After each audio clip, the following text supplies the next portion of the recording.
Bueno, como les dije recién, hoy vamos a usar este Word,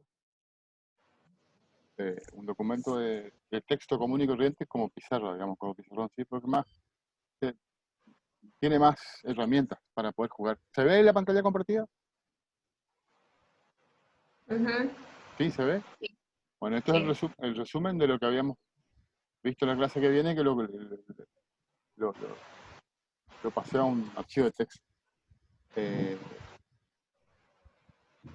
a ver, como le habíamos dicho en la clase pasada, eh, la idea de analizar sistemas siempre tiene para nosotros tiene un sentido, digamos, o sea, trabajar con la historia.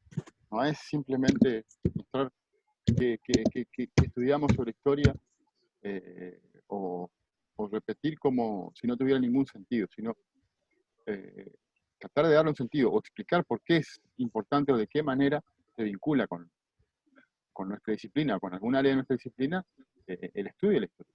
Eh, es fundamental por ahí entender, para saber dónde estamos parados y eventualmente qué camino podemos tomar, entender de dónde venimos.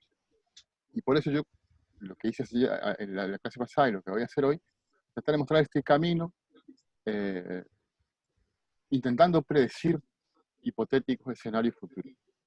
Eh, en ese sentido que me parece importante hablar un poco de historia, aunque sea un poco aburrido. Eh, También le habíamos dicho que nosotros nos vemos esta idea de evolución en el sentido de ir de menos a más, de poco a mucho, de peor a mejor, digamos. Acá hay un juego aleatorio en los procesos históricos.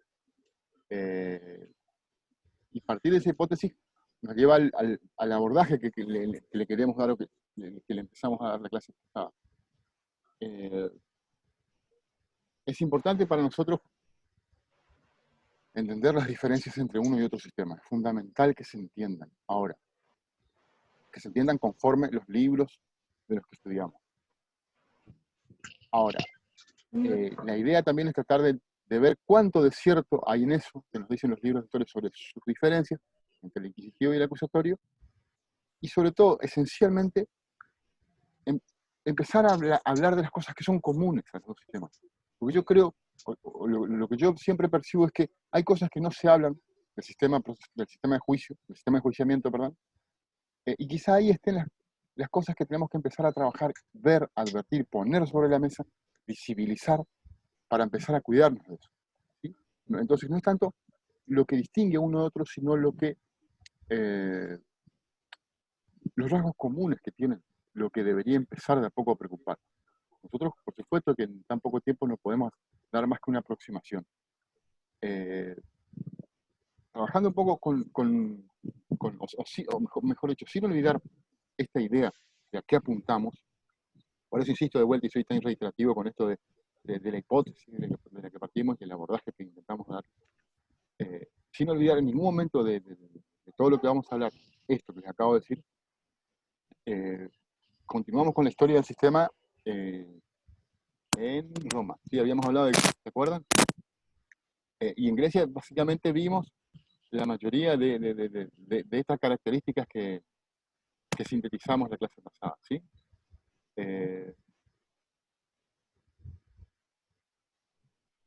Esperen porque acá. Estas son las características, ¿verdad? Se ve la pantalla, ¿verdad? Sistema Sí. acusatorio, sistema inquisitivo. Acá. Ahí. Esperen porque si alguien me está hablando por el chat, aviso, yo no veo el chat desde acá. Eh, Tengo que desplegarlo para poder ver esta pantalla. Entonces, a ver, habíamos visto Grecia, ahora vamos por Roma. No se olviden, o no nos olvidemos que Roma tuvo varias etapas y cada etapa tuvo sus particularidades, ¿sí? Sociales, políticas, económicas, etcétera, etcétera. Y dentro de todo ese paquete, la forma de juzgar a la gente. Eh, eh, Habíamos hablado muy por encima de la etapa del periodo republicano, de la República de Roma, ¿sí? eh, y dijimos que era muy similar a la ateniense. Por eso yo no me quedo, no me detengo a trabajar ese, e- esa etapa de la historia romana. ¿Sí? Lo único que no me acuerdo si lo dijimos en la clase pasada fue que a esa etapa o a ese proceso, mejor dicho, en la etapa de la República, se lo denominó acusatio, el proceso, ¿sí? La forma de juzgar a la gente. De eso estamos hablando al final. La forma en que se juzgaba a la gente era el acusatio. Y de ahí aparece el nombre de sistema acusatorio. ¿Sí?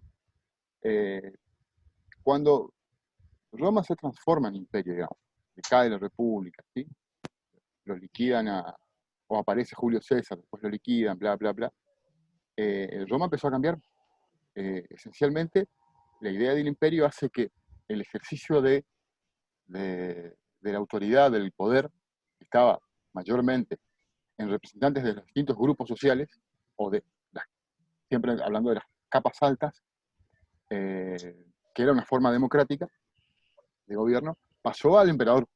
Y esto, por supuesto, que trajo cambios por todos lados.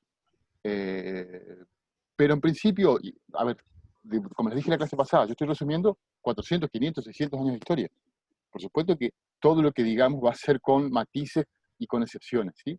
Entonces generalizamos y generalizamos demasiado. Pero para dar una idea, eh, el Imperio Romano mantuvo por un tiempo, por un largo tiempo, la idea de un sistema de juicios con acusación popular, con juicio popular, acción popular en cuanto que cualquiera podía acusar con jurados, representantes del pueblo, digamos, y esta idea de priorizar el conflicto que vemos en la pantalla también estaba presente, y de hecho estuvo presente siempre en Roma. ¿Qué pasó? En los libros de derecho de que nosotros vemos, nos cuentan la historia diciendo que de a poco el emperador romano o los gobernantes del imperio romano empezaron a cambiar esa forma de juzgar a la gente por otra para determinado tipo de delitos, ¿sí? Los delitos contra, diríamos hoy, qué sé yo, los delitos contra el orden constitucional, por ejemplo, o sea, los delitos que se referían a la traición a la patria, el regicidio, o sea, el, los delitos cometidos contra el emperador, su, su equipo, su economía, su patrimonio, empezaron a ser procesados o enjuiciados de una manera distinta, ¿sí? De una manera extraordinaria. Un juicio de conocimiento extraordinario podríamos traducir eso, ¿sí? Cognitio extraordinario. Ese proceso, insisto, era especial al principio, fue de a poco aplicándose a todo tipo de delitos. Déjenme si quieren incluirle este dato adicional. Yo, por lo que averigüé, siempre existieron procesos, Grecia también tuvo procesos extraordinarios, digamos. Había determinados tipos de delitos, los más graves para esa sociedad, que se procesaban de otra manera, ¿sí? Pero siguiendo un poco la idea de nuestros libros, como que esto se profundizó durante la época del Imperio Romano, ¿sí? Aparece un proceso, la cognitio extraordinario, o el proceso de conocimiento extraordinario, que cada vez se fue aplicando a mayor categoría de hechos criminales. De a poco entonces esa acusación pública fue dejándose de lado y aparecieron órganos oficiales a cargo de la investigación, ¿sí? De la persecución en general. Hubo distintos tipos de agentes oficiales, por decirlo de alguna manera, o que representaban al Estado, al imperio, para encargarse de eso. Por un lado había oficiales de Roma, de la ciudad de Roma, que paseaban por todo el imperio, por todas las provincias, averiguando quién se portó mal, digamos.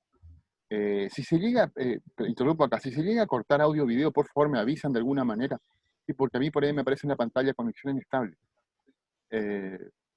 Sigo. A mí también pensé que era mi compu nomás. Y no, es la conexión, digamos, con el servidor de la plataforma debe ser. Sigo. Estaban estos organismos oficiales, había otros apostados en cada provincia y después había sujetos particulares, digamos, que informaban a los emperadores, al imperio, a los representantes del imperio, por decirlo de alguna manera, ¿sí? En lo que a nosotros más nos tiene que importar es la idea de que aparece un proceso que de a poco se va reconfigurando, ¿sí? La idea de un juicio oral público, igualdad de partes, etcétera, etcétera, de a poco va desapareciendo. ¿Cómo se va notando eso? El juicio, primero la denuncia deja de ser, o mejor dicho, aparece la denuncia, la delación, delatio, como la forma de iniciar una investigación previa a la acusación. ¿Sí? Es decir, hay una etapa claramente de investigación a la que se llamó inquisitio, la Inquisición. Ahí aparece el sistema inquisitivo. Inquisición, digamos, viene de inquirir digamos, sin peyorativismos, ¿sí? Sin carga semántica, significa averiguar algo por medio de interrogación. ¿Sí? Interrogando yo intento averiguar algo. Eso es básicamente lo que se planteaba dentro del sistema del Imperio Romano, el sistema de enjuiciamiento de las personas en la época del Imperio Romano. Aparece de a poquitito entonces la idea del sistema inquisitivo, una etapa previa al juicio, donde un órgano del Estado se encarga de averiguar más o menos qué fue lo que pasó. Se presenta las conclusiones de esa investigación, que es casi como una acusación al pretor, ¿sí? Como representante del pretor, que decide si se acusa o no a la persona. Cuando decide Profe, acusar, profe, sí, yo tengo una duda. O sea, este organismo que se encarga de hacer la investigación y después se lo pasa al pretor, ¿el pretor también es un organismo público o no?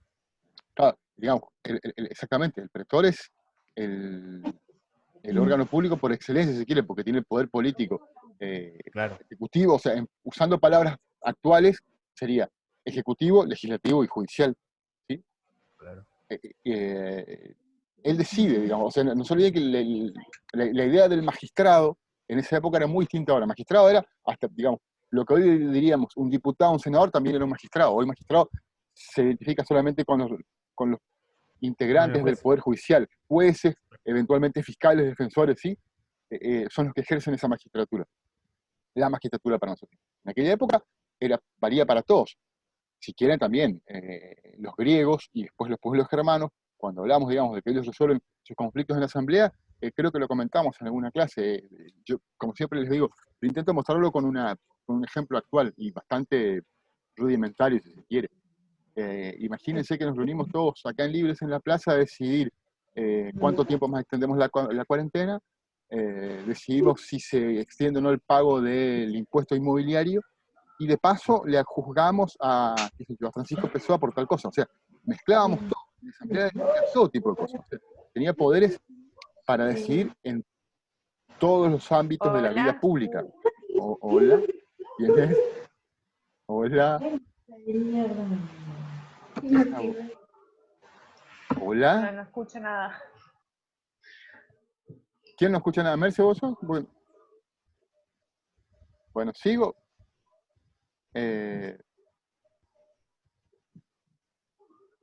Entonces, digamos, esa básicamente es la idea de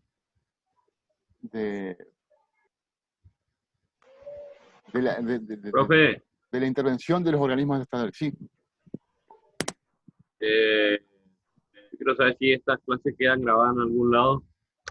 sí, estamos grabando. Y después, a ver, En el aula.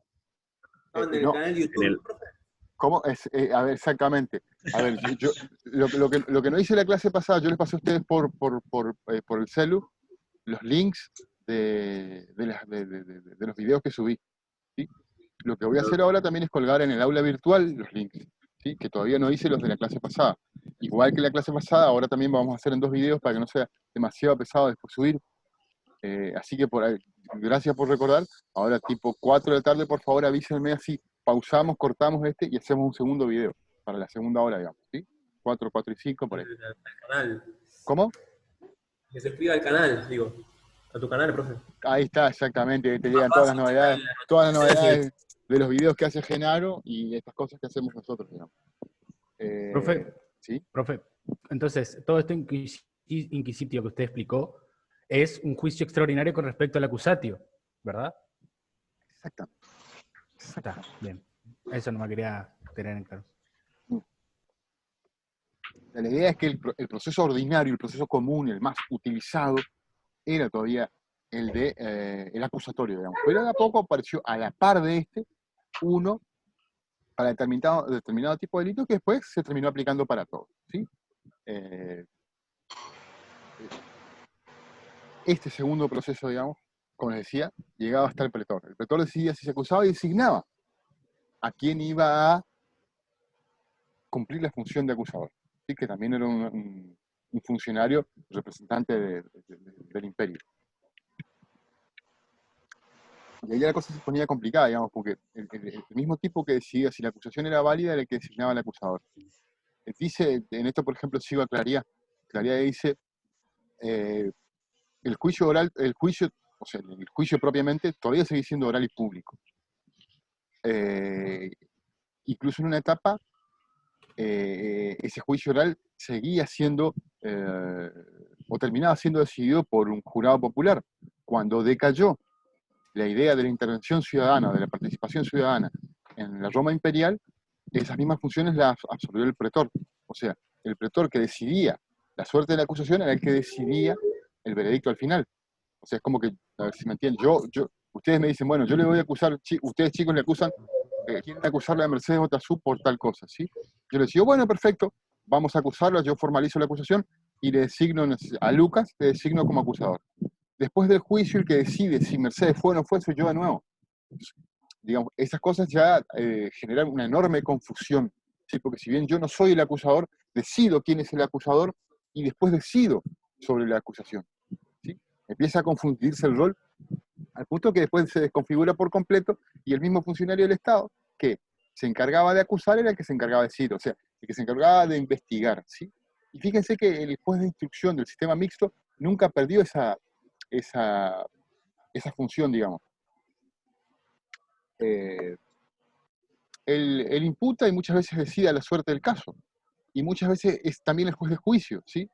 La misma persona que estuvo a cargo de investigar, por ejemplo, hasta hace muy pocos años, integraba en muchos casos el tribunal de juicio, ¿sí?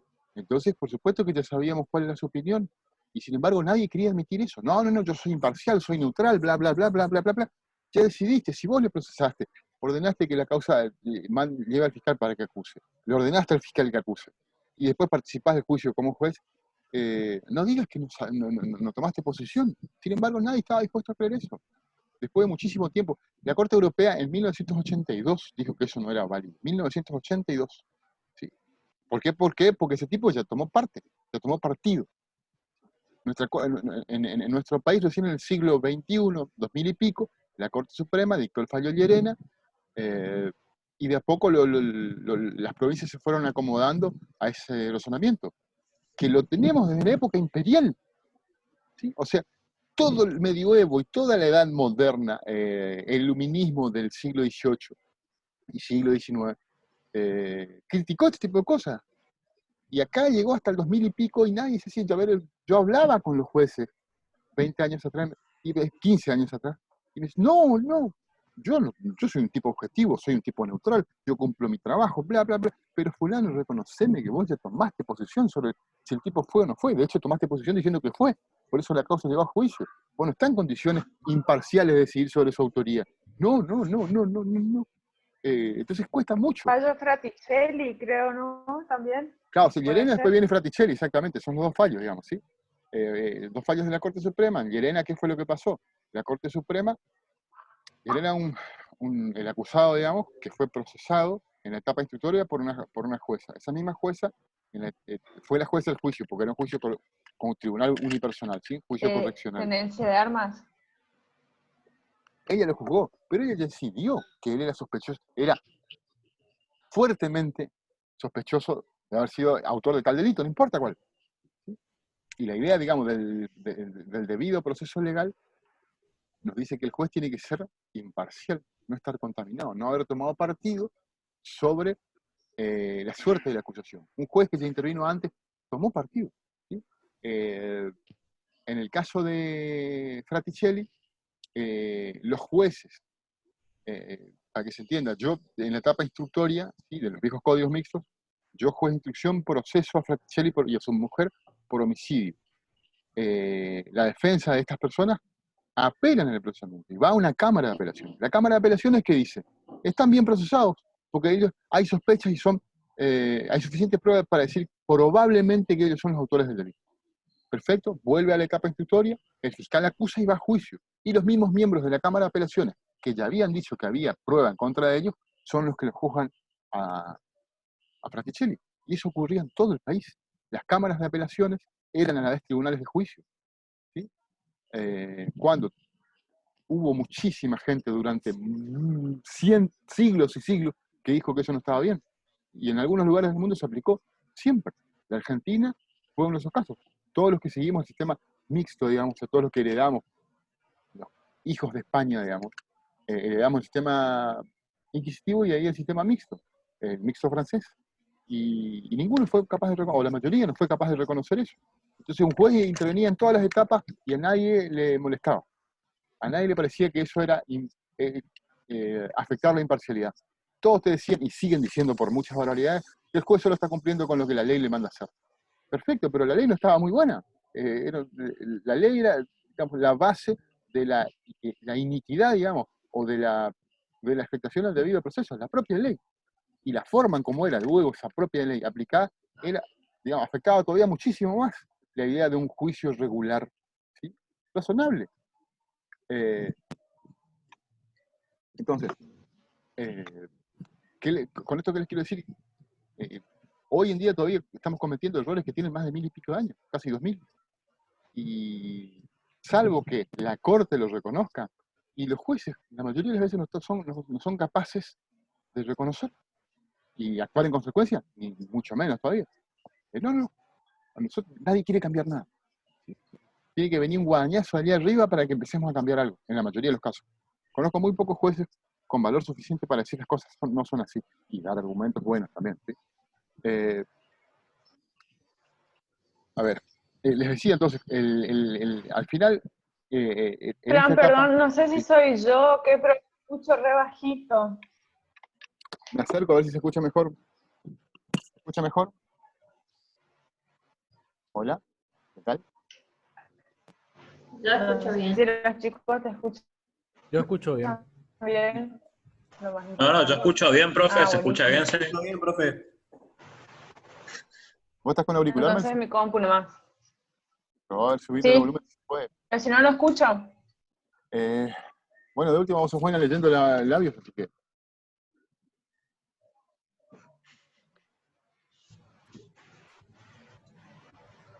Mentira, no estoy hablando, era un chiste, perdón, me voy a poner serio de vuelta, me voy a poner serio. Sos un pelotudo, yo pensé que Estoy estabas grabando, hablando. doctora, estoy grabando. Perdón. Profe, Querido profesor. profe, Sí. entonces, siguiendo un poco este razonamiento, los romanos tuvieron todos los tipos. El mixto, el acusatorio primero, No. el mixto después. A ver, ellos tuvieron, se supone, acusatorio y luego el inquisitivo, sistema inquisitivo, ¿sí? Y ahí dice, esta etapa básicamente que era, digamos, de un... Claridad dice esto, dice lo que estás diciendo vos.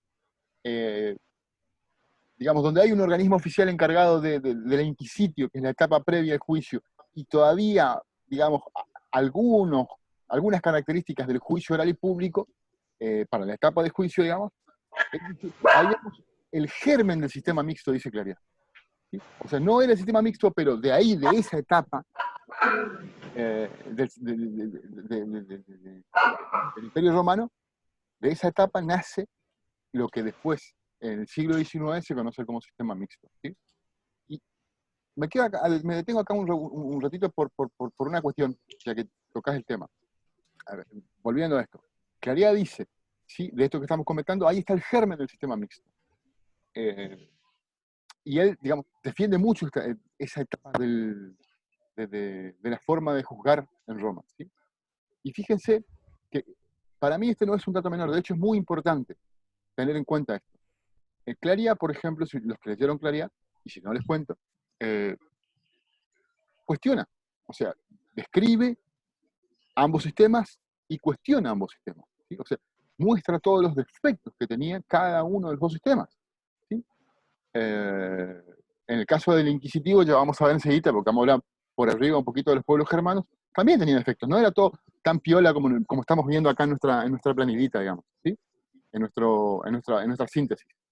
Era irracional, decía él, y no poca razón tenía, era irracional por varios motivos. Y el sistema inquisitivo también era erosional, por las cosas que nosotros estamos viendo acá. ¿Sí? Ahora, al criticar esto, criticar, insisto, tanto el sistema inquisitivo como el acusatorio, él nos presenta una forma de describir la historia que te obliga necesariamente a la conclusión de que la síntesis de ambos sistemas, ¿sí? O sea,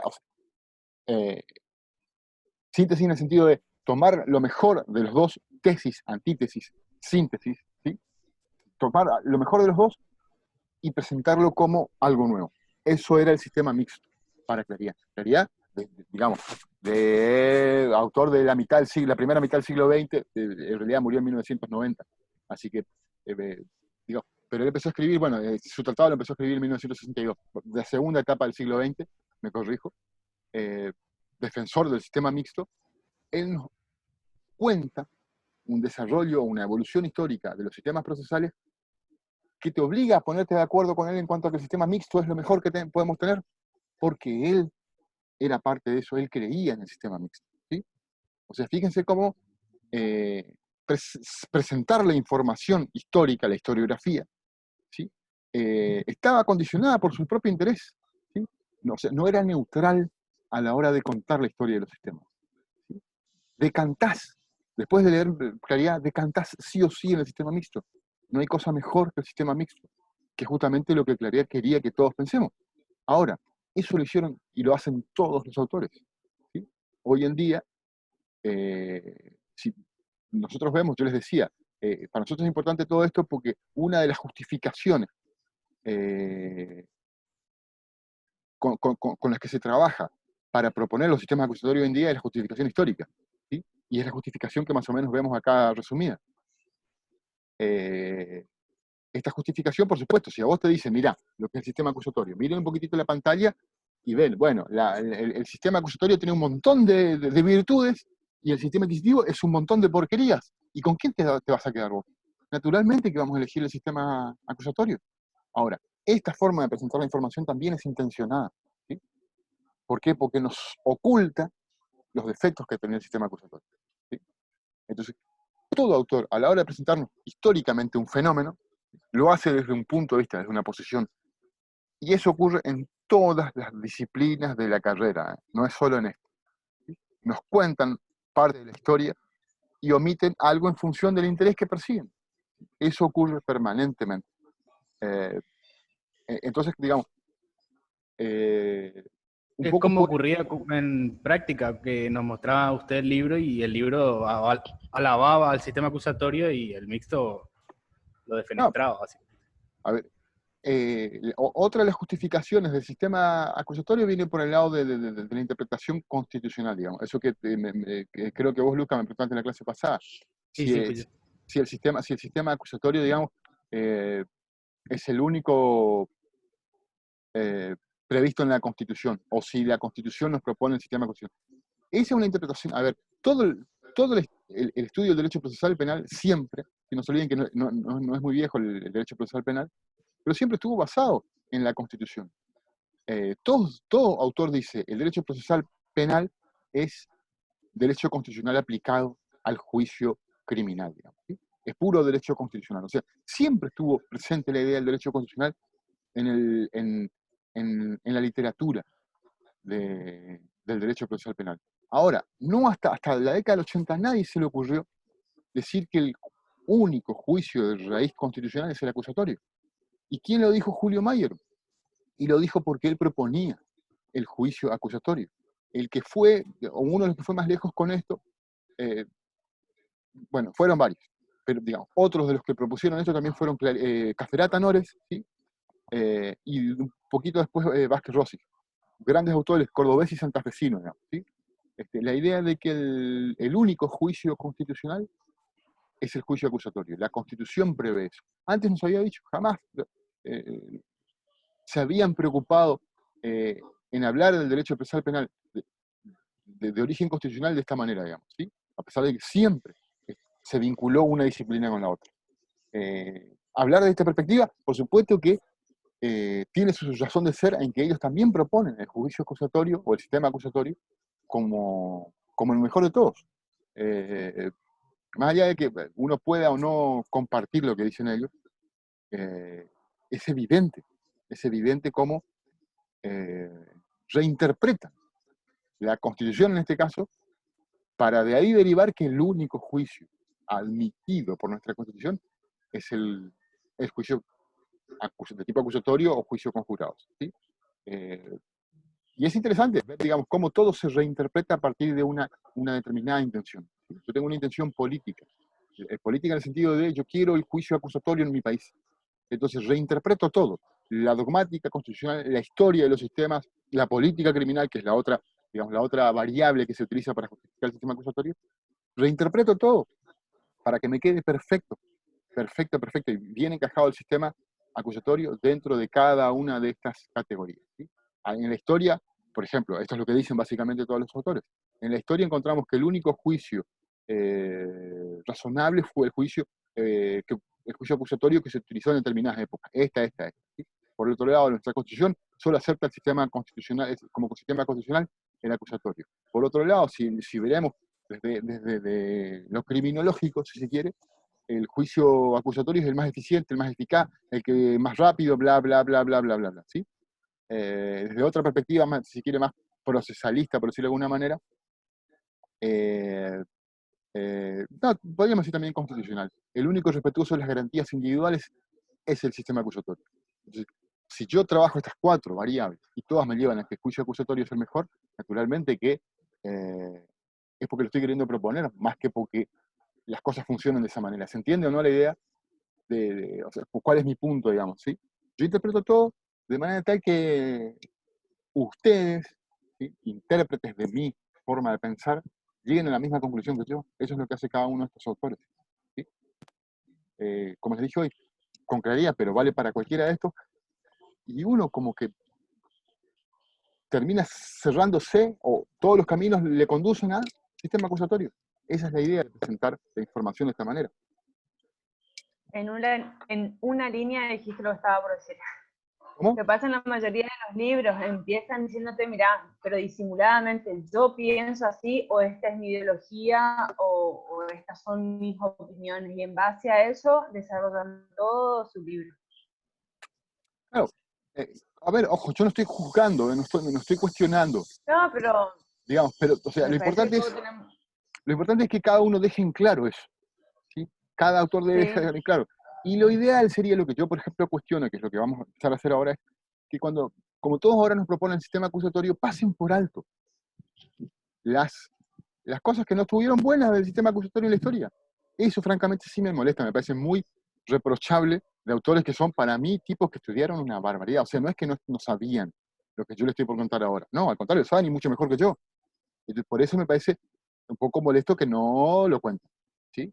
Y empiezo a hablar acá un poco de los pueblos germanos. Sigo con los pueblos germanos, ¿sí? Que también son, si quiere, el motor, a ver, la raíz del sistema acusatorio moderno, ¿sí? Ya voy a explicar esto por qué. Pero básicamente, ustedes miran también los libros, cualquier libro de derecho procesal, por ahí no es tanto en los manuales porque sintetizan, digamos, ¿sí? Pero si uno va a una bibliografía un poquito más profunda, ustedes ven que cuando empecemos a hablar ahora dentro de un ratito de la Inquisición, y nos van a contar todas las historias de qué tipo de formas de tortura existían. ¿Sí? Que este mecanismo, que este otro mecanismo, y que esto... Millones. Algunas hasta fotos ponen. ¿Sí? Mostrando las barbaridades que produjo la Inquisición durante su existencia, digamos. Todas ciertas, ¿sí? No están mintiendo. Ahora, 3, 4, 5, 6, 12, 15 páginas le dedican a mostrar todas las barbaridades del sistema acusatorio, del sistema inquisitivo, perdón, ¿sí? Y bueno, el sistema acusatorio había igualdad de partes, no había prisión preventiva, íntima convicción, y había como prueba las ordalías de los juicios de Dios, punto aparte. Y a mí siempre me llamó la atención esto, digamos, de que no se quede mucho en explicar cómo era la producción de la prueba en estos pueblos germanos, ¿sí? Ahí empiezo con esto. Primero, pueblos germanos, piensen ustedes, a ver, déjenme que busque.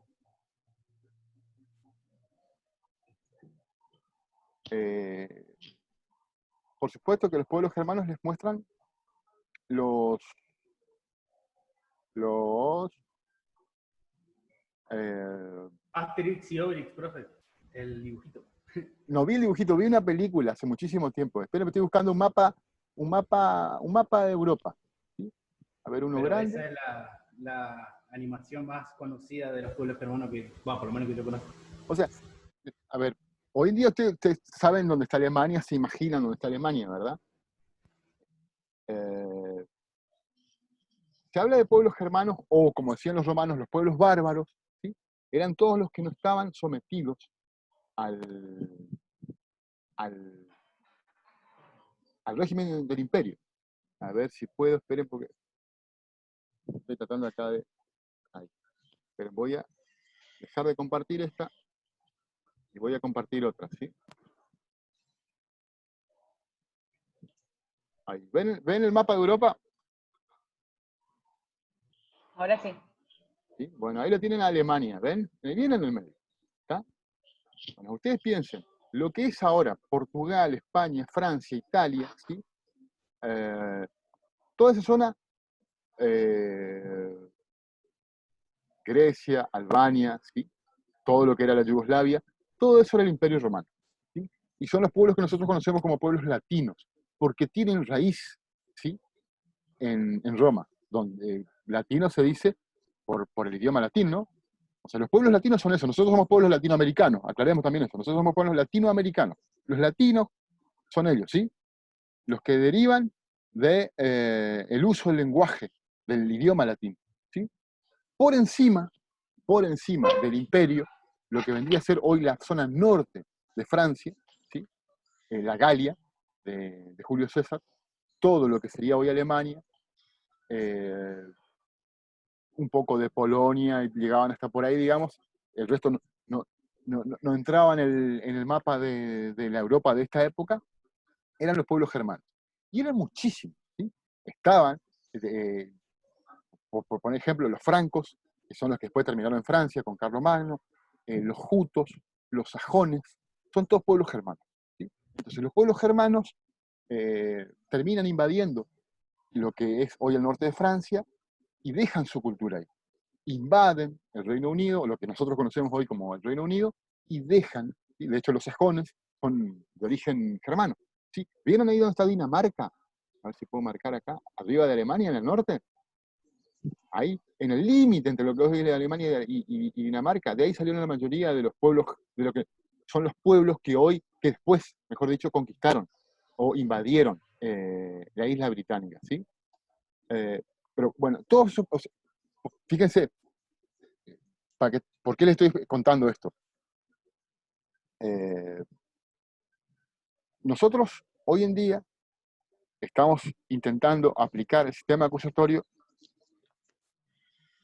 que proviene de Estados Unidos, ¿sí?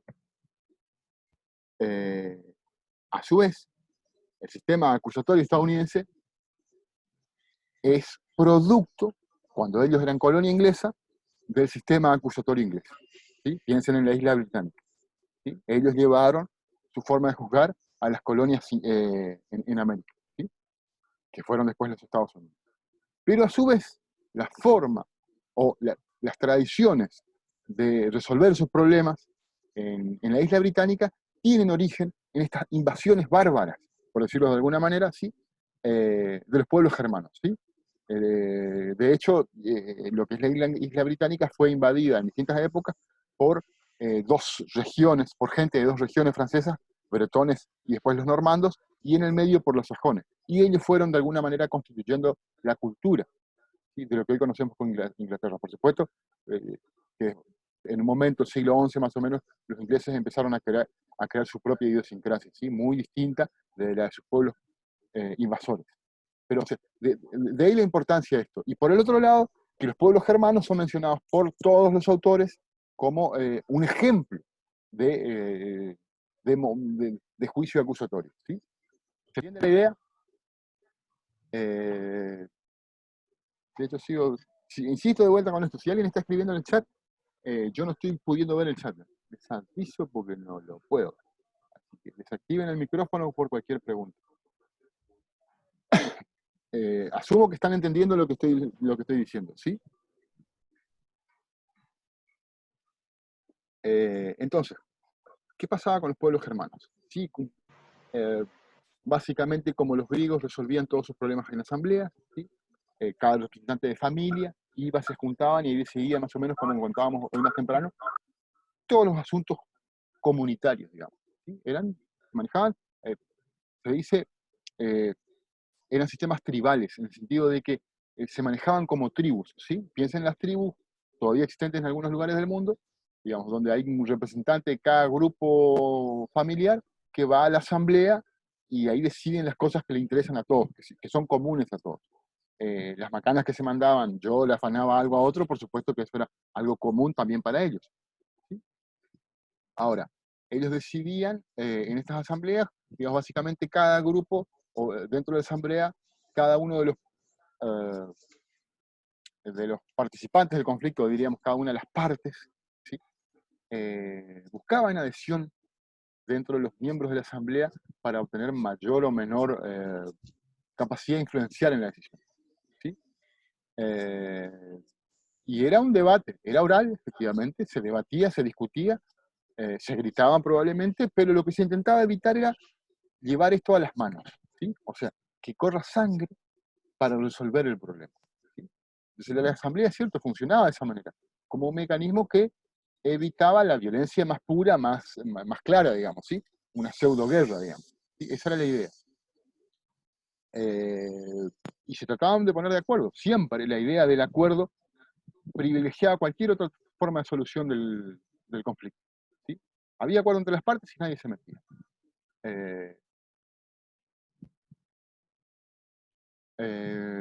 Perdón, me colgué. Vuelvo.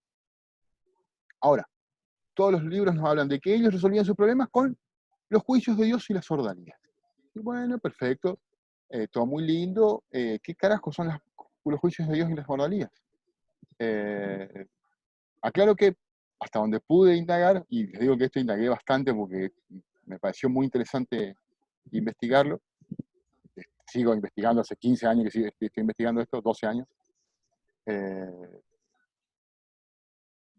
Hay una confusión en los libros generalmente sobre qué es ordalía y qué es juicio de Dios. ¿Sí?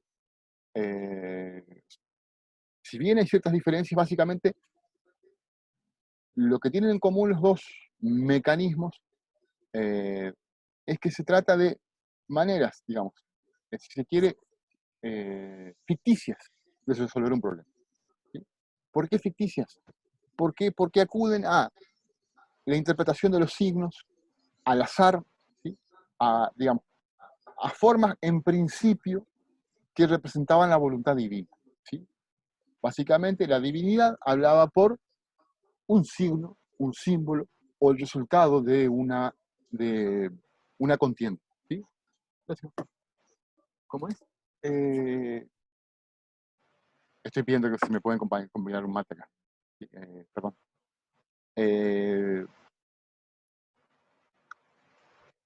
Juicios de Dios. ¿Sí?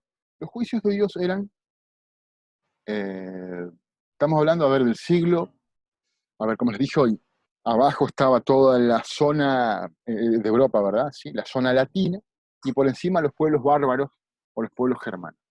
Estamos hablando de los siglos 6, 7, 8, 9 al 11, 12. ¿Sí? Alta Edad Media, o sea, al principio de la Edad Media, y casi toda la Edad Media. ¿Sí? En los pueblos del norte de Europa, ¿sí? Que hoy sería Alemania, el norte de Francia, y los pueblos que habitaban en la isla británica. Pongamos, a ver, como les dije recién, a partir de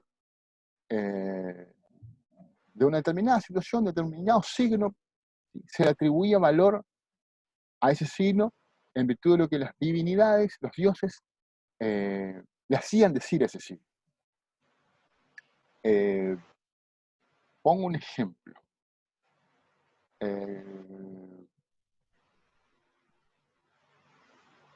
Yo le acuso a Merce, ¿sí? de una sustracción, de lo que hoy diríamos un hurto o un robo. ¿Sí? Merce termina siendo acusada por mí en la asamblea. Todos nosotros, los 20 más o menos que estamos acá, somos los miembros de la Asamblea del Pueblo, ¿sí? Estamos en lo que hoy es Hamburgo, Berlín. Bueno, viene diríamos, el organizador del proceso, ¿sí? Libertad de formas, no se olviden, libertad de formas, y dice, bueno, el organizador es lo que hoy diríamos el juez o el árbitro. ¿Sí? Ese organizador, pues estoy viendo acá la foto, María. Bueno, María viene y dice, bueno, ¿cómo vamos a resolver esto? Ya que debatimos en el juicio oral y nos pusimos de acuerdo y ninguno logró convencer más, o conseguir más adeptos que el otro, ¿sí? No hay un jurado estancado, diríamos. Vamos a tener que someter esto a la interpretación de los signos. Pues traigan 2 cabras. ¿Ah? Traigan 2 cabras. ¿Sí? Acá diríamos traigan 2 lechones, nos queda más fácil. Pero bueno, traigamos 2 cabras. A las 2 le vamos a suministrar veneno. ¿Tá? Una cabra, la cabra de la derecha, va a ser la cabra que determine la inocencia de Mercedes. La cabra de la izquierda va a ser la que determine la culpabilidad de Mercedes. Entonces, si muere la cabra de la derecha, queda viva la de la izquierda, Mercedes es culpable. ¿Se entiende? O sea, si muere la cabra de la inocencia, Mercedes es culpable. Si muere la cabra de la culpabilidad, Mercedes es inocente. ¿Se entiende? Básicamente, ¿qué se interpreta esto? ¿Qué se decía? Dios apoya a Mercedes si es inocente y por eso deja viva a la cabra de la inocencia. ¿Se entiende la idea? Otro ejemplo, ya un poco más sofisticado, ¿sí? Un poquito más avanzado. Digamos, durante muchísimo tiempo, siglos, estoy hablando de siglos, vamos a otro ejemplo, Merce de vuelta acusada, ¿sí? No puedo ser yo acusado de este Merce porque es un homicidio. Yo aparezco muerto con 4 cuchillazos, ¿sí? En ese momento el arma más potente era el arma, lo que nosotros conocemos como arma blanca. Inmediatamente le acusan a Merce de haberme matado a mí. ¿Qué hacían? ¿Sí? Para determinar eventualmente si yo fui o no fui, perdón, si Merce fue o no fue, ponían a Merce, ¿sí? Frente a mi cadáver. Si mi cadáver en ese momento reaccionaba, significaba que Merce fue. ¿Sí? Porque el cuerpo habló como espantándose del acusado. ¿Sí? Y eso, o sea, la interpretación digamos, de esta forma de juicio de Dios fue variando con el tiempo. ¿Sí? Yo estuve hace poco, descubrí que hay una escuela de medicina de Salerno, el sur de Italia, cerca de Nápoles, que en 1200 contaban, ¿sí? Los médicos de allá, y establecieron, digamos, la idea de que, y esto era la medicina de aquella época, cuando Merce me acuchilleaba a mí, los espíritus malignos de Merce entraban a mi cuerpo por las heridas. ¿Sí? Entonces, cuando Merce se acercaba de vuelta a mí, yo secretaba fluidos, digamos, había secreción de fluidos, sangre, no quiero a parecer morboso, digamos, pero un cuerpo muerto muchas veces secreta fluidos, ¿sí? Y piensen, después termina reventando y todo eso. Bueno, perfecto. O sea, hay una explicación fisiológica para que el cuerpo de una persona muerta empiece para que se entienda, o sea, tampoco esto es una cosa de loco tan irracional, ¿sí? O sea, un cuerpo muerto secreta fluidos, ¿está? Entonces le ponen a Merce delante mío, y la idea de la Escuela de Medicina de Salerno era que los espíritus malignos intentaban volver a ella, y por eso empezaban a salir. Y fluía, por ejemplo, sangre, ¿está? Y eso era la medicina forense de esa época.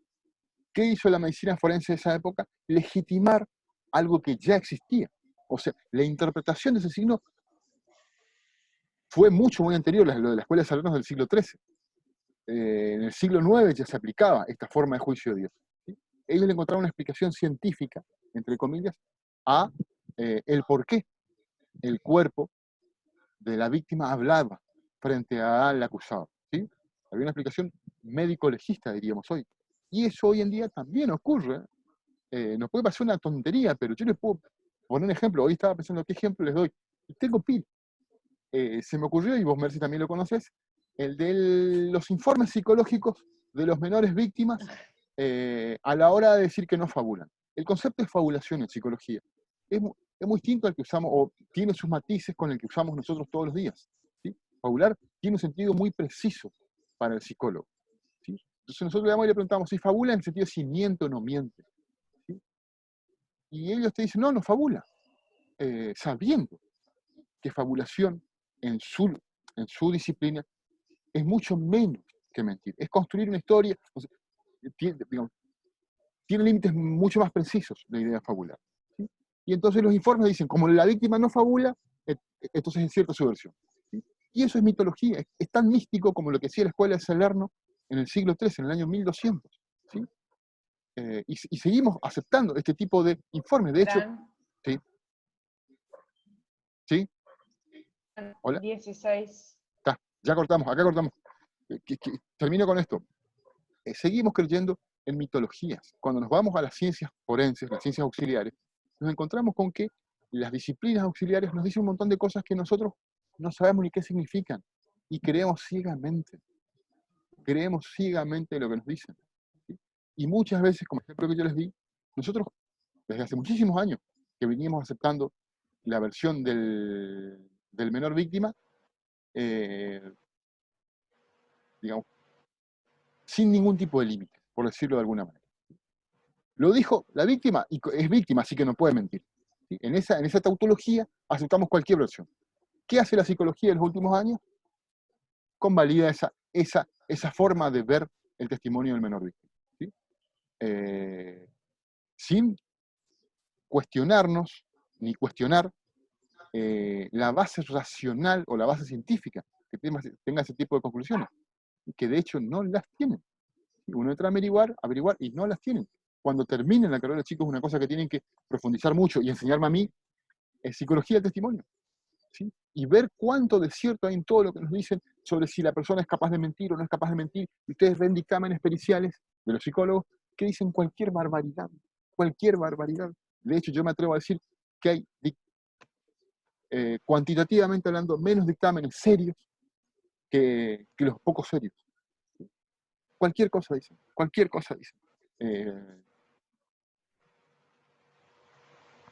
Pavor produce ver tanta información sin ningún tipo de base. Espere por acá, a ver, estoy buscando el chat, a ver qué escribió en el chat, porque no, a ver.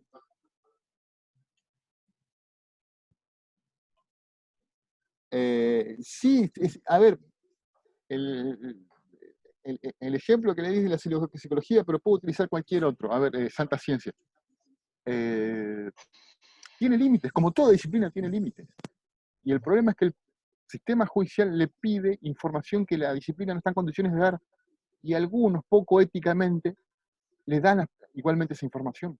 Un psicólogo serio jamás diría cosas que por ahí nosotros vemos en algunos dictámenes periciales. De hecho, yo por ahí algunos mostré, pero ¿cómo van a decir esta barbaridad? Es una locura que digan esto. Lamentablemente es el uso de la disciplina. La disciplina tiene sus límites bastante bien definidos. ¿Hasta dónde pueden llegar con los métodos que tienen para averiguar cosas de la psique humana? Sin embargo, acá vemos... obsesiva. Y por ejemplo, bueno, ahí también, digamos, el ejemplo que da Merce. No sé, Joel, vos, en tu formación en la carrera de psicología, si tenían orientación a los psicoanalíticos, ¿sí? Pero digamos, dentro del psicoanálisis hay una idea de que todos somos neuróticos, ¿sí? Y de hecho, neurosis obsesiva no es algo, o sea, todos tenemos algún tipo de neurosis, ¿sí? Entonces, entre los psicoanalistas decir, no, acá tiene una neurosis de tal tipo, y no estoy diciendo que un enfermo mental o que un enajenado, cosas por el estilo. Ahora, vos ponés en un dictamen pericial que el acusado, ¿sí?, tiene una neurosis de tipo obsesiva, entonces ya vienen todos los acusadores, vieron, él robó, mató, violó, lo que sea, porque tiene neurosis obsesiva. Ahí hay un abuso de nosotros, ¿sí?, el sistema judicial o los abogados, sobre información que no sabemos qué significa.